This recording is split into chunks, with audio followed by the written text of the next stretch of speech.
What if I told you, billions of pesos ang ginastos para gawin ang lugar na ito? Pero, may posibilidad na hindi ito pwedeng ariin ng isang private company? Oo, tama ang narinig mo. Maraming mga taong naniniwalang kapag developer yung nag-reclaim ng dagat, automatic sa kanila na yung lupa. Pero ito ba talagang sinasabi ng batas? Stay until the end because the Supreme Court answered this question and the decision changed how reclaimed lands are viewed in the Philippines.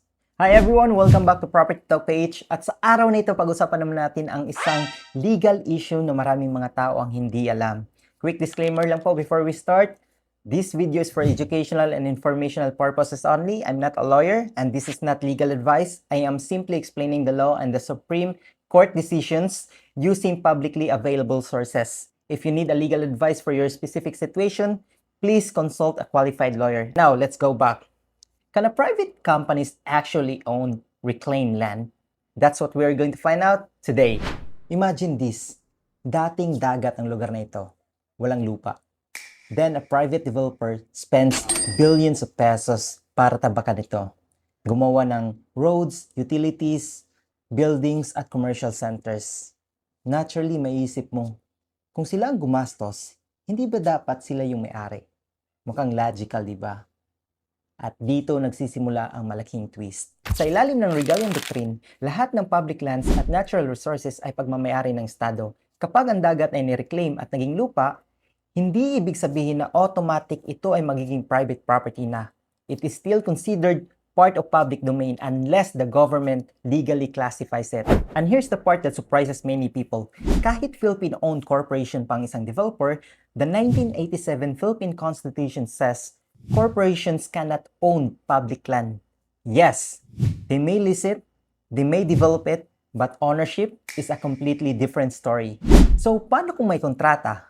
Paano kung may joint venture agreement between the government and the private company? Does that automatically transfer ownership?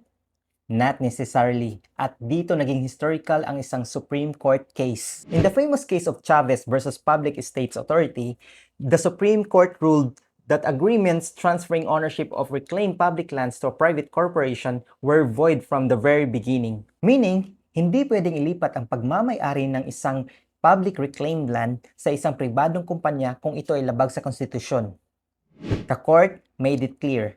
Corporations may lease, but they cannot own reclaimed public land while it remains public domain. Now, this doesn't mean that developers cannot build on reclaimed areas. Actually, marami silang legal rights under leases, development agreements at iba pa mga kontrata. But ownership sa isang reclaimed public lands ay ibang usapan at iyon ang malaking pagkakaiba. So the next time may nakita ka mga malls, condominiums, or hotels na itinatayo sa isang reclaimed land, remember this question. Who really owns the land beneath it?